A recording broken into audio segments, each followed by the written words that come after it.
Hey everyone, welcome to Being Well. I'm Forrest Hanson. If you're new to the podcast, thanks for joining us today. And if you've listened before, welcome back. I've been looking forward to today's episode, where we're going to be talking about one of the most complex and difficult emotions that we experience on a regular basis, shame.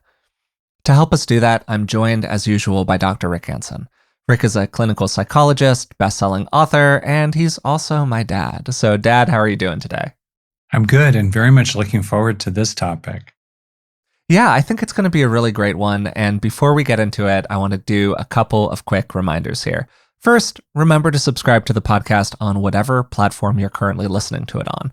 It really helps us out. And then second, you can find us on Patreon. It's patreon.com/beingwellpodcast. And for the cost of a few dollars a month, you can support the show and receive a bunch of bonuses in return. Then I'd also like to let you know about a new offering from Rick. On August 13 and 14, Rick is going to be offering a live online 2-day workshop on grief and loss. He's going to be exploring both what we can do to relate to both ordinary forms of loss and more traumatic forms, and then offering a variety of reparative practices focused on healing from these very painful experiences. If you like the podcast, I think you'll love it, and I've included a link to learn more in the description of today's episode. And if you do decide to register for the course, you can use the code BEINGWELL25 to get 25% off. So everyone listening has probably felt shame at some point, but there are some distinctions here that I found really useful when I was digging into this material. Let's start with how you would describe what shame is. Yes, as we were prepping for this episode, it became clear that the word shame can be stretched to cover a lot of territory, and there are some other things that are adjacent to it, such as guilt.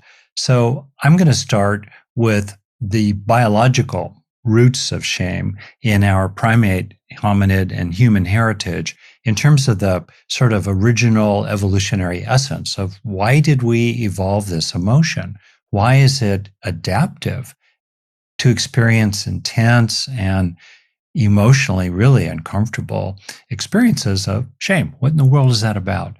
Research by Paul Gilbert and others have pointed to the ways in which shame evolved, kind of rooted in submission behaviors of monkeys and other primates, and presumably early humans, in which there's the movement physically even that you see in watching, chimpanzees interact with each other, of a curling over, of a looking away, of kind of getting small and avoiding what could be really aggressive conflict. And it was effective in reducing conflict inside bands and helping betas, if you will, get through tricky situations to the other side and then be able eventually, hopefully, to pass on their own genes. So as you've pointed out to me, the dimension of humiliation is very close to the primal roots of shame. Yeah. The more elaborate cognitive, conceptual aspects of shame developed further as our hominid and then human ancestors had a brain that's, tripled in volume over the last several million years. But the roots of it, I think, have to do with an internalized and very intense sense of, I've done something bad, I am bad. And in it is a sense of withdrawal and disengagement from things that could create tension or conflict.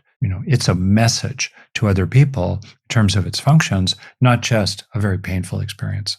Yeah, I think that starting with the survival mechanisms associated with this can be a really interesting way to ground our experience of it, because shame is such a painful emotional experience, and it's closely tied to a lot of assumptions that we have about the way the world is or the way the world works. And that's the part of shame that I really kind of want to focus on here today. Because it's sort of one thing if you're in a big group of monkeys and you understand that if you mess with the head monkey, you're going to get kicked out of the band and that is going to lead to your death. Okay, really makes sense for shame to have a very useful function inside of that context. But here we are today, and we've still got that same capacity inside of us, and yet we are no longer, by and large, at risk of getting exiled from the band in a way that causes us to risk death, essentially. Now, shame might prevent us from getting exiled from other groups, which is something we're going to talk about a bit today, because we have this architecture inside of our mind of what is appropriate. And that's what shame really connects to a lot, right? The definition of shame that I just grabbed from the dictionary is a painful emotion caused by consciousness of guilt, shortcoming, or impropriety. And I think that it's that category of impropriety that's particularly interesting to me, right? That's a very interesting word. There's a lot there because somebody needs to decide that something is improper for us to commit an impropriety, right? And I think that a lot of what runs underneath this conversation is going to be a process of uncovering who it is who makes those choices and how it is that we internalize these messages and therefore feel shame when we go against them. Right. Shame is a response to something that has meaning. Well, meanings are constructed. Yeah, and they're totally. often really nested, as you well know, in culture or the local culture of a family or a band. That word impropriety could sound right out of a Victorian novel. I think it is. I think it literally is. Like that's kind of what strikes me about this whole territory is how so many of the things that people feel, what later I'll refer to as unnecessary shame, understandable maybe, but unnecessary shame, attached to are these moral categories that certainly in Western society find their roots in the Victorian era culture and frankly a Western religious Christian traditional background and just the Abrahamic religions in general that are suffuse with shame. I mean, the whole idea of born in shame and then delivered by relationship with God is a thing we could unpack here a little bit during this episode. But that's really where we get a lot of those messages from. So we're already kind of tipping into the deep end. All right, anyways, yeah. Right, that's where we're going to go. Covered a lot of territory here. Wear those little water wings so I can float around the deep end somehow in this material. Well, here, I'm thinking about Erik Erikson. Deep thinker, stages of development rooted in psychoanalytic theory. The second stage is shame or autonomy. Let's say. And what that really has to do with is toilet training. A lot. Yeah. And a lot of Freudian material, again, rooted in Victorian era stuff, often without a lot of indoor plumbing as part of the issue there, around learning how to, control yourself and et cetera. And I think Erikson defined shame as the experience we have when that which should be hidden is revealed. So you think about body shame, your private parts, bodily wastes being revealed. They should be kept out of sight. They should be pushed away. And then you can have a broader societal view, which is again, very Freudian and very cultural to its time. Basically civilization contrasted to savagery, the primal id. And the id should not be revealed. You don't want the id in polite company. Talk about impropriety. No. And it's really interesting for people to reflect on whatever might be relevant for you in your early childhood experiences. And then you can think about not just physical things that leak out, but what about emotions or desires that are somehow supposed to be, again, hidden. Now we're getting the stuff that I like here, Dad. I like this. Yeah, okay. We're going to get to your hidden emotional desires, your lusts. We're going to go there and maybe do a little casual psychoanalysis of me here. Okay. Yeah.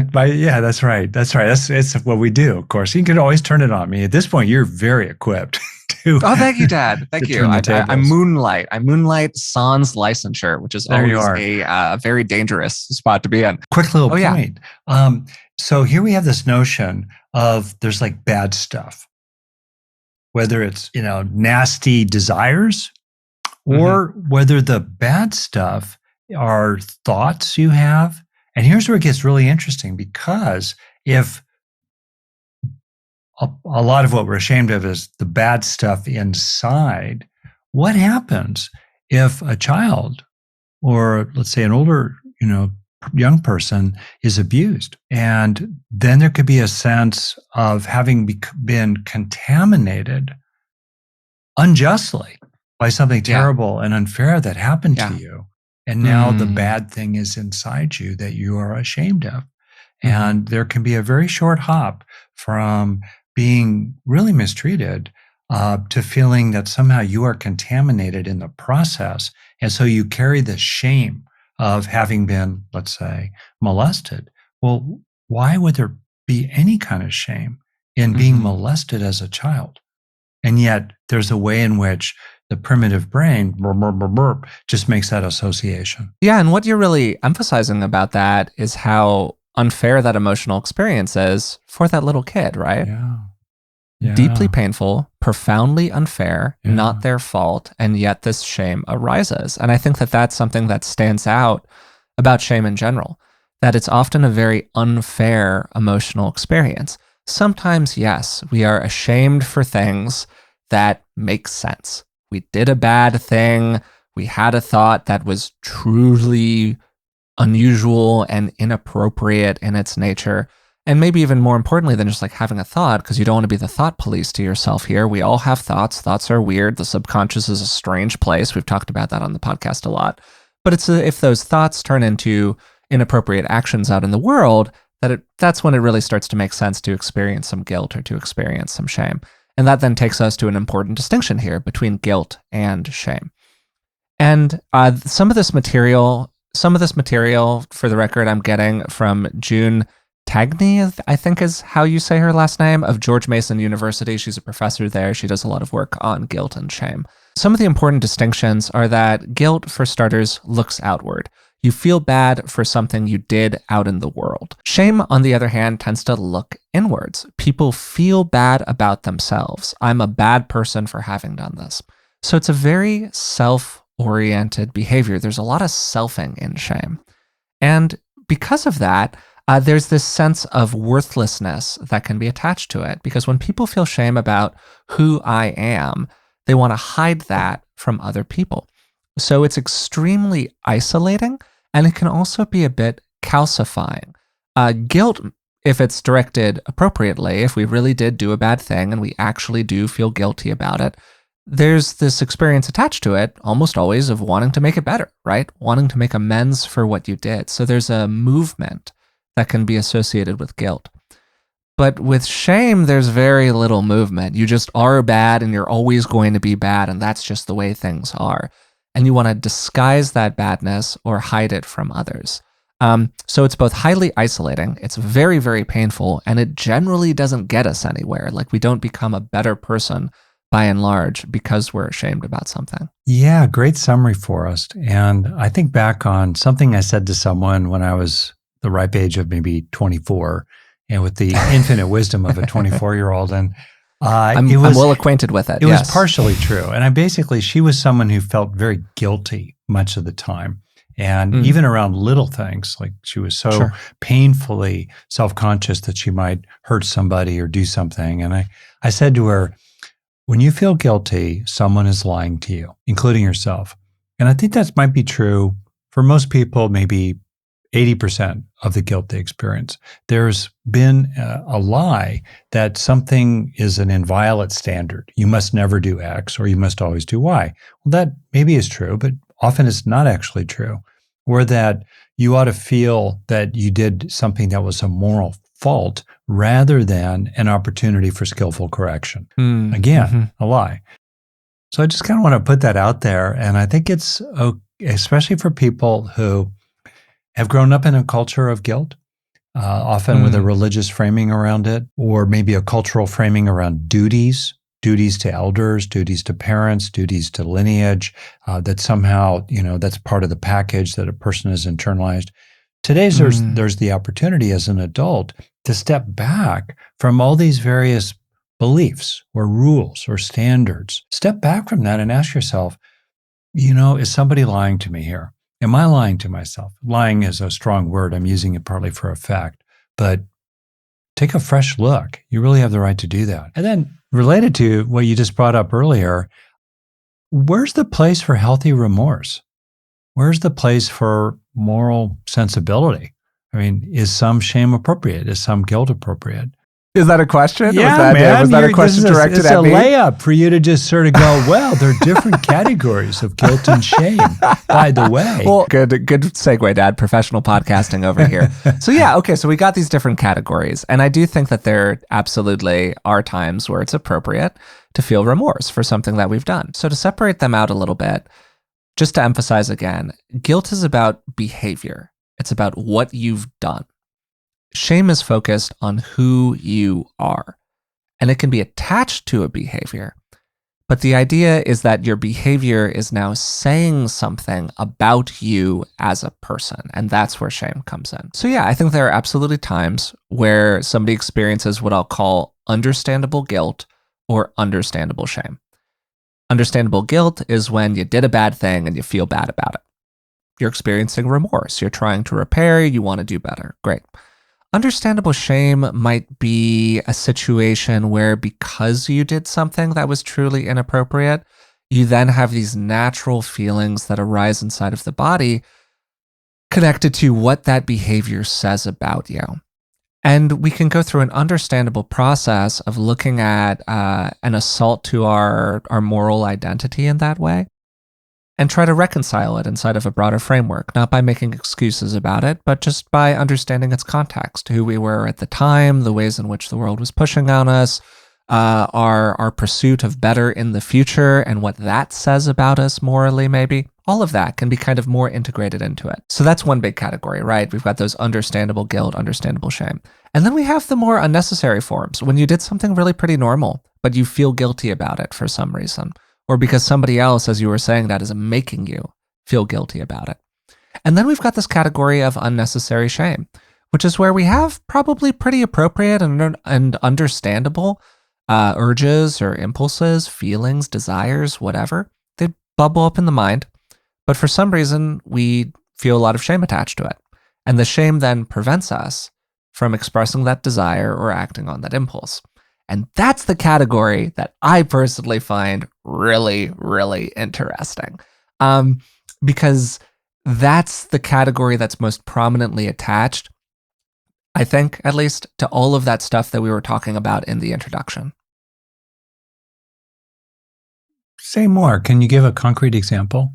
Yeah. So let's say, classically, people feel a lot of shame about their sexual urges and desires. So let's say that you're somebody who is 8, 9 years old, kind of early developmental world of the body, starting to kind of do some stuff, and you're playing with a friend, and things just kind of escalate a little bit. You kind of feel a vibe. Maybe you hug a little bit too long. Hey, maybe you kiss your friend, or maybe your friend kisses you or something, and a parent sees it. They see this happen.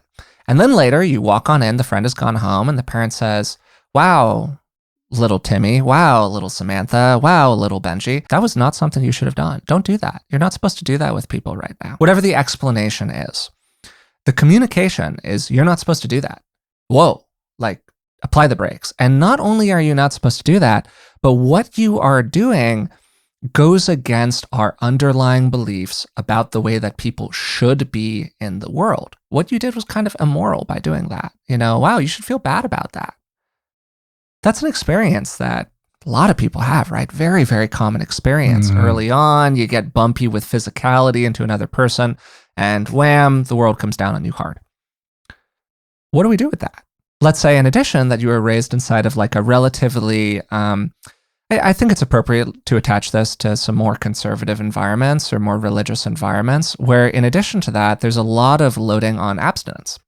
And you're not supposed to have sex. You're not supposed to be physical with other people. Like, it is immoral to do that outside of the context of love and relationship. Okay. So now you're 18, 17, 16. Your body is a raging bag of hormones. You're having all of these urges directed in every single direction. What do you feel? You feel profound shame attached to it. This is the story of like Western culture these days, and the wrestling with these natural and understandable underlying urges and impulses versus the stories that we tell about them that evoke profound shame for people. And that's a category that I would refer to as like largely unnecessary shame, because it's shame that's driven by our schemas. It's not being driven by any kind of objective sense, by and large, of appropriateness or morality. There's so much in this topic. It's hard to imagine a human being having an experience of shame, guilt, remorse, or inadequacy that did not have some kind of cognitive element of standards, rules, shoulds. If there weren't shoulds around, like when I think about a hawk, the hawk does what it does, or a hog does what it does. Neither of them feels shame about anything, including being pretty jerky to their other fellow hawks or the. They're not feeling bad for the rabbit. Yeah, they're not feeling bad for the rabbit. The hog's doing its thing, rolling in the dirt, its own poop, just like whatever. It's a good day at the farm. It's chilling. Yeah. Chilling. And so it's human beings who add Yeah. these shoulds, right? And so it's really important to track our shoulds and to also be aware of the short hop based on our biology between experiences of contamination and a sense of personal shame, and also a sense of humiliation, subordination, and personal shame that kind of goes really fast, even before there's some shoulds involved. It just kind of gets you really quickly. It's really important to pay attention to that. But the rest of it, I think, really has to do with really establishing your own integrity system, often different from your culture's integrity system or your family's integrity system or your religion's integrity system. What's your integrity system? What's your moral basis? And one of the great ways to process shame, actually, is to be open to the experience of appropriate remorse related to a violation of your own integrity system that was not mere unskillfulness, or you just were clueless, you didn't know, but there was something there. And the willingness to feel appropriate remorse and to let it pass through you actually helps you really stand in the light and stand in solid ground where you just go, no, you think I ought to be ashamed of myself. No, I think I did a perfectly reasonable, fine thing. Or, yeah, I was a little unskillful, but no, I'm not ashamed of myself. And that's a real interesting thing to say to people who want you to feel guilty or remorseful or ashamed. Like, actually, I don't. I really don't. And it's not because I'm a sociopath. It's because I just don't buy into the belief system that you're trying to presume is somehow mandated from on high or self-evident and so forth. No, sorry. I'm not taking that one on. And meanwhile, I'm going to keep my head high and walk the higher road according to my own integrity system and not be kind of bullied by your shaming and guilt tripping. Yeah, and where this takes me to is who decides what being good looks like? Yeah. Who decides what high achievement looks like? Who decides what moral behavior looks like? Yeah. And if we did a kind of a word cloud like you were doing a second ago, attached to shame, we'd pull up some of those words, and we'd pull up other words like defective or impure or, disgusting, things like that. And maybe we have some kind of vision in our heads of what those things look like and contrasting with them, what moral behavior looks like. And it can be really freeing to have a moment where you fully recognize that that is coming from somewhere. Yeah. I mean, I can think of some behaviors that I personally believe are inherently immoral. But, again, that's attached to my own cosmology. And I'm not just trying to be like a pure moral relativist here.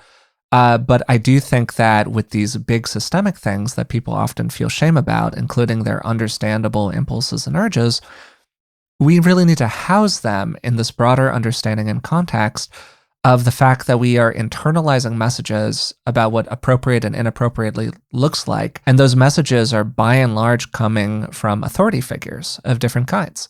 And so our early models of morality are going to be almost entirely driven by our early relationships. And that, I think, there's this really cool opportunity. And it's the opportunity you were saying, Dad, where we can go back in as an adult and say, okay, what is the shame that I am experiencing teaching me about what I was taught as a kid? And how can I now go back in as an adult and say, okay, I want this and I want to get rid of that.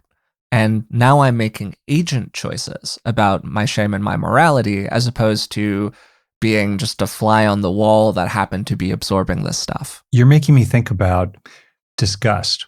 So when I think about these classic so-called 7 sort of primal emotions, there's controversy around that and whether they all read in the facial expressions and et cetera, et cetera, et cetera. But basically, you think of these major primary emotions. Disgust is one of them. And disgust, in terms of its neural basis, is very close to rage in its neural basis, deep in the brainstem. By close to, I mean in terms of evolutionary time. So disgust arguably was the very first emotion that the ancient, lizards and fish developed because it's so useful for spitting things out. Don't eat this. It's disgusting. Get away from it. So think about it. We feel that others are disgusting. Others should be ashamed of themselves. And we need to be careful about how we think about other people in terms of what we're exploring here. Like they ought to be guilty. They ought to have remorse. They're doing bad things. They're bad. They're wrong. I'm morally superior to them because I don't do that bad stuff. This material that we're exploring here is a two-way street. The lens can be turned inward to reflect on your own shame psychology, and we can be very reflective about our moral judgments about other people, which are a very slippery slope. And as a factor of that, if we're disgusted by stuff they do, we think, oh, that's disgusting. Then if we do it, it's kind of a short hop to move from disgust to shame. It's a short hop from that's disgusting to I'm disgusting, and a short hop from I'm disgusting to I should be ashamed of myself. And then you ask yourself, is it really that disgusting? I mean, since I guess we're going there. So this is exactly where I want to go. And to do that, I want to draw a quick distinction here. Because we're talking about two categories. We're talking about shame, group A, because I have transgressed my own values, essentially. I believe that I've done something wrong, therefore I feel like a bad person because it was against my cosmology. Category 2, I have transgressed the broader group's values. That second category, I'm very skeptical of. The first category, I think, is kind of interesting. And I think that it's that second category where all of the power shows up. And we start seeing a lot of the inherent power inside of groups. And we can start asking ourselves some useful questions about where that power comes from and who is served by it. Yeah, you could think about trying to get people to internalize. I mean, there are healthy things about this to get children to internalize, reasonable societal standards. We stop at red lights. That's an important thing. We try to take care of the youngest among us, and we try to be kind. There's a place for that internalization. But just like you say, what happens when it goes too far, or that internalization isn't really owned by the person? It's like those rules, those voices are there, but deep in your innermost being, you're alienated from it. And that's an issue as well. And it's it's freedom. It's freeing to take a little time to sort out what is your actual integrity system, distinct from what everybody's been telling you or somehow the rules you internalized growing up. And are you living true to that system? On any given day, do you have a clean conscience? And again, I'm stressing the conscience that's your own internal, soul-centered, being-centered conscience, not just, the shoulds, the superego shoulds, in effect, that have been kind of installed in you. Yeah, I guess my experience is that a lot of the time people feel intense shame connected to things that they don't necessarily experience as a breach of their personal integrity. So the guy who is acculturated to not cry, essentially. So the urge to cry arises inside of the body, shame comes in, cuts off the crying, the emotion is suppressed. We know how that story ends, generally not very well. Maybe things with identity. Like I think that a big form of shame that we haven't even named yet is identity-related shame. People who belong to marginalized groups that society has attached a variety of labels to, saying, essentially, this group bad, you part of group, you bad. That's identity shame. And so we're carrying around these packages of views, right? And interestingly, in all of that, maybe there's an aspect of morality, but a lot of it is not about morality. It's about power and control, again and again. And we turn it into a morality play because morality is a wonderful lever that we can apply to people to curtail their behavior. So that's the mechanism, that's the fulcrum. You mean morality in the service of power? Yes. Yeah, absolutely. Yeah. So the bedrock principle that we're totally agreeing on is this notion of what I'm calling your kind of core integrity system. That you feel autonomous in relationship to. It's very important. You're not being ordered around inside yourself. You buy into it. And at a visceral level, it feels right to you. And then if we step back and take a look at society, first, we have so many examples of people who set themselves up as moral authorities, promulgating a lot of morality, who, when you discover their secret life, is really nasty in all kinds of ways. Or they talk a good talk, but the actual consequences of their votes or their policies are extremely harmful to all kinds of people. And then there's the dimension. And here's where, you're going to womp on me probably, I admit it. But I think a lot of people just day to day kind of mess up, and they're sloppy, they're lazy, they're irresponsible. They don't give a darn about their impact on other people. I think the distinction here is we got to be careful about, laying my standards on other people, whoever me is. Okay, got to be careful about that. A lot of pitfalls. And we're also really being careful about internalized standards that are not really wise, and finding your own truth about what your own genuine morality is.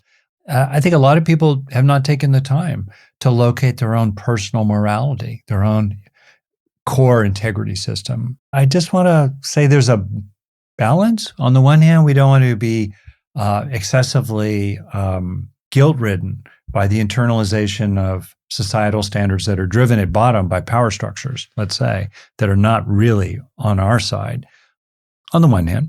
On the other hand, hey, there's a place for really having a heart-to-heart with yourself about your own standards, yeah, right? Of course. And your own impact on other people, and some thoughtfulness about that. Okay, so we've given a lot of context here, and I would like to talk a little bit more about what people can do about all of this, in addition to what we've already said. And there are these different categories. We've named a bunch of them. And I think that maybe particularly with shame, we can think in terms of these two different big categories. And the first one are situations really where somebody should up their game out in the world. They did something problematic. They're not behaving up to their own standards. They could adopt maybe a higher set of standards. And then if they went about fulfilling those, they would feel better about themselves. And this would legitimately cause a person, plausibly, to experience less shame over time. And then there's a second category, which are the experiences that really I kind of orient towards, and I guess, a bit more interested in just personally, which is that category of more unnecessary forms of shame. This could be shame tied to somebody's identity, feeling ashamed because of, say, their sexual orientation. It could be shame that's attached to a belief about their own nature and what that nature means for their category of person. For instance, just to use a classic example here, a guy who feels like a emotional introvert. And they feel a lot of shame attached to that because we have these social stories that men are supposed to be strong and powerful and extroverted and masculine and so on. And maybe even then we can look at a subcategory inside of that of the stories that we internalized when we were young. And we find ourselves now in adulthood not aligning with those stories, not being that kind of person. And that can evoke for somebody a really, really strong sense of shame. Okay, so we have these different categories. And now I'd love to just kind of toss it to you here, Rick. Are there things that you've found help people in working with these experiences of shame when they come up? Oh, yeah. And I've used all the tricks myself because I needed to. And I'm going to be a little loose about the ways in which shame is a territory. It's like a amoeba with tentacles into remorse, guilt, self-criticism, self-punishment, and feelings of inadequacy, being less than others, a mess. One is to certainly be mindful of it altogether. Shame is so primal and powerful. Like I said, neurobiologically, evolutionarily, pretty close to disgust in a lot of the interaction there. And it can just grab you. You hardly even realize it. Suddenly you start feeling bad about yourself and guilty. Just, what was that? So mindfulness of it and unpacking. To slow it down, what are the body sensations of shame? With the feeling almost a nausea or like you've been punched in the gut, you want to curl over, maybe just whatever's true for you about that. And then certainly the cognitions. That's a big one that we've really emphasized here. What are the shoulds? The rules, the standards, the laws, the commandments that somehow you've internalized.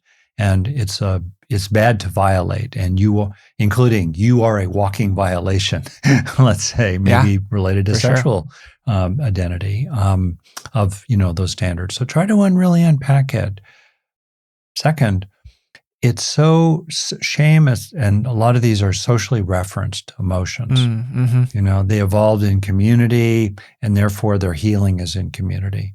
So feeling Mm-hmm. like you have others that you're connecting with who love you and care about you, who see the good in you. You also care about them and you love them, and you're in community altogether. That's a second really big thing. So I've talked about mindfulness and unpacking.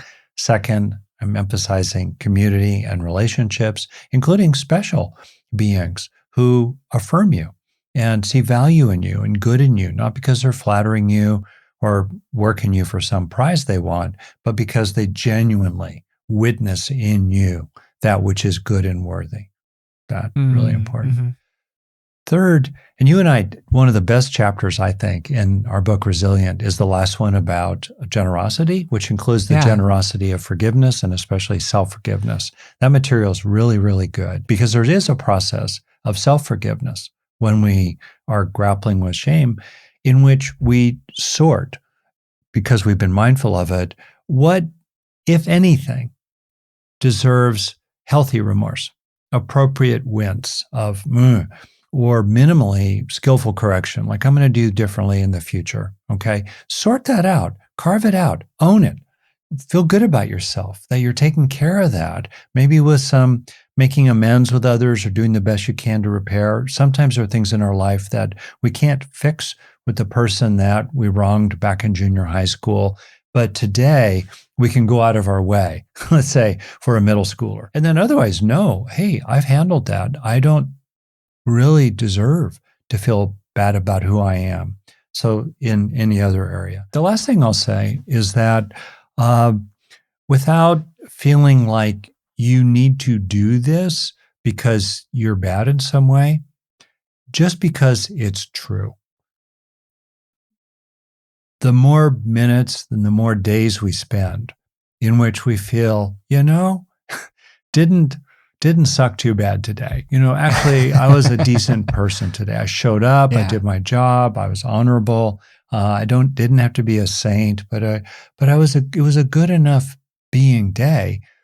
Uh, Accumulating days like that and taking in the good of the sense of that can really, really help over time. Not because you're trying to make up for something that's wrong, because there's nothing wrong, but just grounding in a knowledge of just your own goodness, your ordinary goodness. It's not like you have to do anything different. Just recognizing on any given day, you're trying hard, you're showing up, you're a decent person, you wish people well. Yeah, I want to focus for a second on the isolation aspect of it that you mentioned for a moment there. And it's that shame is essentially self disgust, if you want to think about it that way, That's right? really insightful. Yeah. Yeah. And that disgust could be coming from a bunch of different places. It could be out in the world. It could be because we actually did transgress our own standards. Whatever it is, it's self disgust. And there's this aspect of it that's extremely devaluing, right? Like you were talking about, you're lowering yourself down the social totem pole. And we want to often hide from ourselves when people experience shame. This is a common thing that they talk about, wanting to hide from themselves. And because of that, it's closely tied to things like substance abuse and self harm behaviors and so on. And then, of course, in a vicious cycle, these behaviors lead to more shame, which leads to more of the behaviors, right?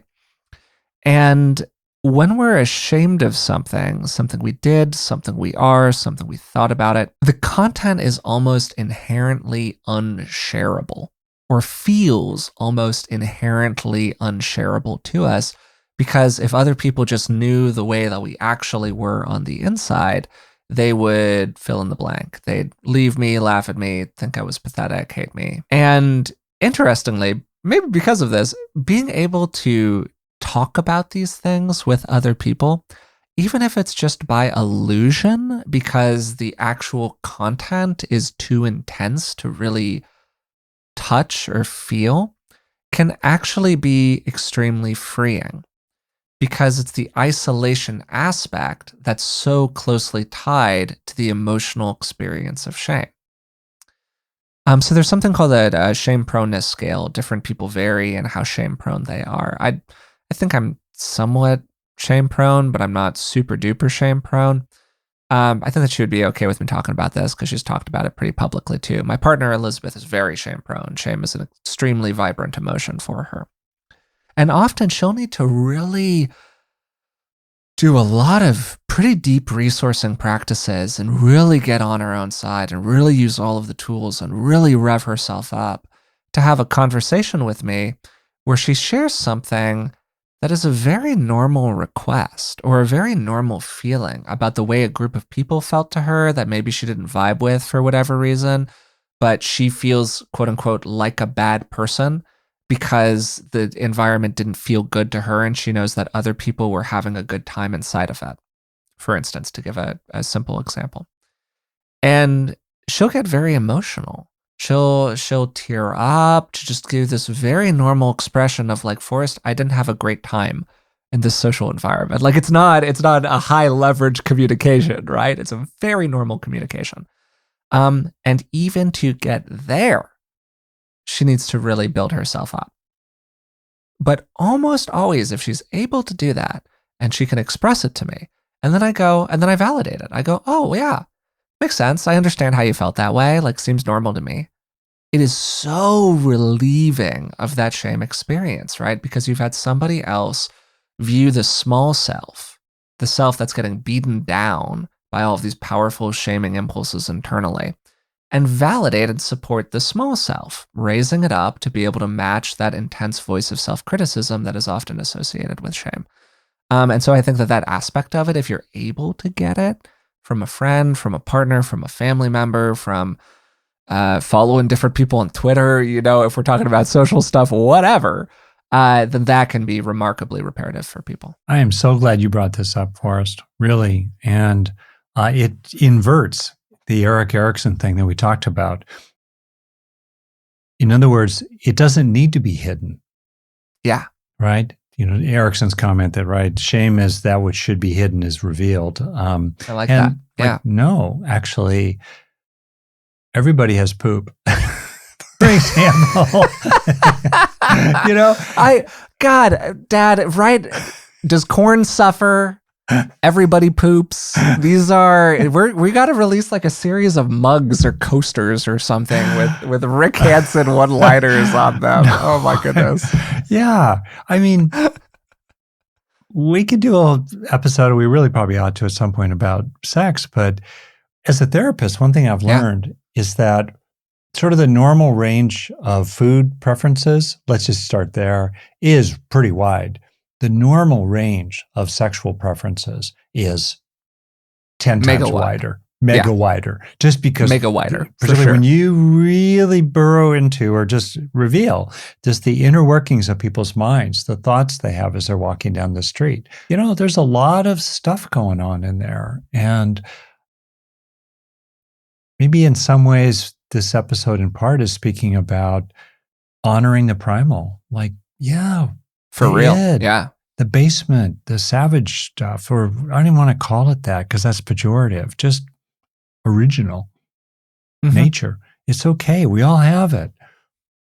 Sometimes you got to regulate it, flush the toilet. It's okay. But, it's not that it was bad. There's nothing to be ashamed of. Yeah. And I think that really attached to that, maybe to be the final thing that we do during this episode, because we've certainly covered a lot of ground here.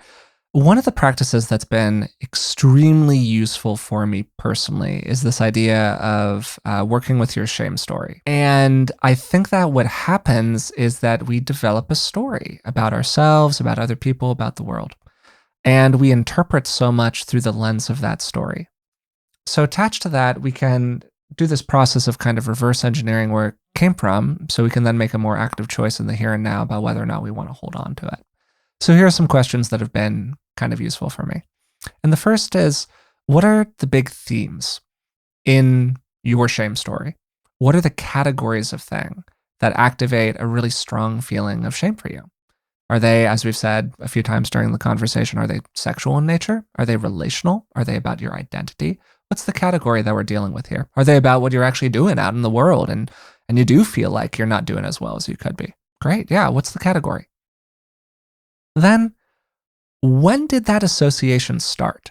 When did shame start getting attached to that other thing, that idea, that category, that way that you are? Did that happen pretty early on? Is it a more recent development? What was going on in your life when that attachment happened? And then, closely tied to that, who were the powerful figures in your life when this attachment was happening? Maybe particularly, who were the powerful figures in your life when you were really young and extremely impressionable about these things? And what did they think about those impulses you had or behaviors or the way you were? What were the stories that they told you about what it meant to be that kind of a way? And then finally, here and now, what are some of the assumptions that you're making about these things? What are the assumptions that you've internalized about what it means to be a whatever it is that you are, or to act in the way that you naturally act? Because I've really noticed in myself, as I've gone through this process, closely associated with you, Dad, of really investigating my own material, I was carrying around so many assumptions that I didn't even realize I was carrying around about the way I was, the way the world worked, the way other people were, what was appropriate, what was inappropriate. I was just assuming all the time. And it was only by really deliberately going back in and investigating those assumptions that some real growth and change happened for me. And that's what I think really maybe the single most powerful part of my own development process has been oriented around, which is investigating those assumptions and then deciding which of them I actually align with versus the ones that I was just carrying around well past their expiration date. What you're talking about, in a way, is the formation of a person. And I think about the Carl Rogers book, and one of the things we really want to do is go back through history of psychology, a dozen major figures, and just sort of do an episode on each one of them. One of them I really hope we do is Carl Rogers. One of his seminal books is titled On Becoming a Person. So here we are, becoming a person. The shame topic opens up into the whole notion of internalization and who you become. And are you integrated or fragmented? Are you more like an archipelago or a unified continent in terms of your self-structure? And what do you do with these islands, as it were, that have been, you just took in? You drank them, you internalized them with mother's milk, when you were a year old. Don't want that. Don't say that. Don't go there. Don't see that. That's a whole category, by the way, as well, that people can, in a weird way, feel guilty or ashamed for recognizing certain things that are true. For sure. Yeah, if they're being gaslit in their family or in their culture. So, we're really talking here about what's a person's relationship. What's your relationship? What's my relationship with things that I still feel, I know I'm disproportionately upset about them, still out of proportion to what actually happened, given the full complexity. That's another thing, by the way, about shame. It's being able to see the larger systems you were part of and the larger influences. You ended up, let's say, parenting in that way because that's what you learned, right? Or there were other pressures that your kids appropriately didn't know about, but were really impacting your capacities of different ways, to really take it into account. And so a little bit with shame, it's this wonderful, powerful journey to who am I? Who have I been? Who was I told I ought to be? And who do I decide I am and ought to be? I think that's really lovely, Dad, and totally co-sign all of it. And I want to just offer one final little thing, because you mentioned it a second ago, and it's making me think about it, about shame in relationship to group belonging. Because you began the conversation by talking about shame as the exile emotion. Shame is the emotion that prevents, in particular, exile from the group. When people are beginning to go through a major process of internal change, it almost always brings them into intense conflict with the groups that they are a part of. Because all groups seek to preserve their homeostasis. They want to stay the same. And this can happen in ways large and small. It can certainly happen for people who change some major aspect of identity, But it can also just happen in much smaller ways through the course of their life as they move along, and they decide that this friend group isn't the friend group for them anymore, or this job isn't the job for them anymore. Whatever it is, these natural processes of change. Almost always associated with that, people go through a shame process, in my experience. Sometimes people are able to get through it shame free, often because the circumstances are just so obvious in terms of like them being abusive or problematic or whatever that it's like, oh yeah, I really got to get out of there. But outside of that, a lot of shame can come up around leaving a friend group that doesn't work for you anymore, a religion that doesn't work for you anymore, a family structure that doesn't work for you anymore. And processing that is a part of this too. And I just want to name that as a way in which shame can get into that. And it's a natural response. And then so what helps me sometimes is, for starters, realizing that it's just a natural response, something your body's trying to do to keep you in relationship. And then again, returning to some of those practices that you were naming, Dad, around exploring the nature of values. Where are these values coming from? Which do I want to align with? Which do I want to leave behind? Looking at the nature of identity and who's telling the stories about what different identities mean can be a very powerful way to investigate some of this stuff. And then sharing. Can you find other forms of social support outside of the group that you are currently a part of, or the group that you are making an exit from? Well, I think that we talked about a lot today. So way too much. Covered a lot of ground. And I had a great time talking today with my dad about shame and how shame comes up for people and what we can do about it. We began this episode by defining shame and drawing some useful distinctions between different kinds of shame and between shame and similar emotions like guilt. We typically feel ashamed because we feel like we have fallen short in some way, either like we've fallen short of our own standards, or perhaps the standards that were given to us by other people, or maybe that we've acted against our values in some way. And we did a kind of word cloud for shame throughout the episode, and this included words like disgust or humiliation. The definition of shame is a painful emotion caused by consciousness of guilt, shortcoming, or impropriety. And it was mostly that category of impropriety that we really focused on, because that's a really interesting word. After all, somebody needs to decide that something is improper. And then we can ask ourselves, naturally, where does our view of that improperness come from? Who's giving it to us? And are we actually benefited by it? Because there are absolutely situations, and Rick talked about this a bit during the episode, where it's understandable for somebody to feel ashamed based on something that they did, or at the very least for something that they feel guilty about to turn into understandable shame. And it's really important for us to distinguish between these categories, because sure, there are some situations where, okay, it makes sense for us to feel a little shame about something that happened, but often we feel a lot of unnecessary shame when our wants and needs are totally understandable, where we acted in a perfectly normative kind of way, or at least one that really shouldn't be a problem if you think about it a little bit. And yet we have these systems that are imposing on our behavior in a variety of different ways and telling us the things that we should or shouldn't be doing. And it was those shoulds and shouldn'ts that we really spent a lot of time during this episode talking about. We then distinguished between guilt and shame. Guilt looks outward. You feel bad for some specific behavior you did. Shame looks inward. We feel bad because of our nature. I'm a bad person for having done this thing. And because of that, it's kind of a selfish emotion. Guilt really centers the person or persons who were harmed by what we did, whereas shame is very much focused on us, on our own nature. The outward focus that guilt has, which can include claiming of responsibility, making good amends, things like that, can actually help us sometimes move into more positive situations or change things in a good way.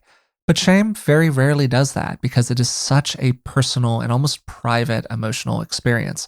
We never want to share our shame with other people, almost by definition. So what happens? Well, we isolate ourselves in our shame, or maybe we take up behaviors that cause us to feel a little bit less shame in the moment, or allow us to avoid or numb ourselves or escape our shame. Then problematically, a lot of those behaviors tend to lead to more shame in the long run. So you can enter a shame spiral where one thing leads to another, and all of a sudden you're carrying around this pile of toxic shame. Because toxic shame is shame that sticks around after the thought has gone away, after we've made amends for any actual problematic behavior, after the situation has changed, and so on. And because shame is a form of negative self-evaluation, it's often closely tied to extremely harsh self-criticism. Then there's another category of shame called identity shame, which we talked about a little bit during the episode, and this is shame attached to who we are. It could be based on belonging to a marginalized or stigmatized category of people, our gender identity, our racial identity, our sexual identity, and so on. It could be attached to early experiences that a person has. Rick talked for a little while about the ways in which traumatic experiences that people have can get kind of stuck to how they think about themselves, even though they clearly did absolutely nothing wrong. Something wrong was done to them. And yet, it becomes almost attached to the self-identity. So we had all those different categories of shame or guilt, and then we spent most of our time focusing on what you might think of as the unnecessary forms of shame. You didn't actually do a bad thing. The thought you had really wasn't that unreasonable. It was perfectly normal range, whatever it is. And yet you feel a lot of shame for it anyways. And in order to feel shame, we need to feel like we've transgressed in some way, like we've been bad, we've fallen short, we're deeply flawed, and so on. And this leads us naturally to a really big question. Who decides what being good looks like? Who decides what's defined as being a high achiever, being successful? Who decides what's moral? Sometimes it's us, sometimes it's not. There are things that I think objectively are pretty moral, and there are objectively things that I think are probably not very moral. But there is a certain degree of relativism here. And one of the things that's really important to do in this process is to take a look at the stories that we're carrying around about what constitutes appropriate and inappropriate behavior, or an appropriate or inappropriate desire or want for yourself, or way of being out in the world, and who has benefited by you carrying around a certain kind of story. We internalize these messages starting at an extremely young age, and they typically come from authority figures of different kinds. Our parents, our teachers, society as a whole. And so we can see how there is a close tie between shame and power, particularly with these unnecessary forms of shame, because we often experience shame when we feel like we are in defiance of something. Rick began the whole conversation by talking about the evolutionary purpose of shame, how it kept people in line inside of these small bands that are moving around the world at a moment in time where exile from that band was effectively a death sentence. Shame is essentially an emotion that puts a pressure on you to conform.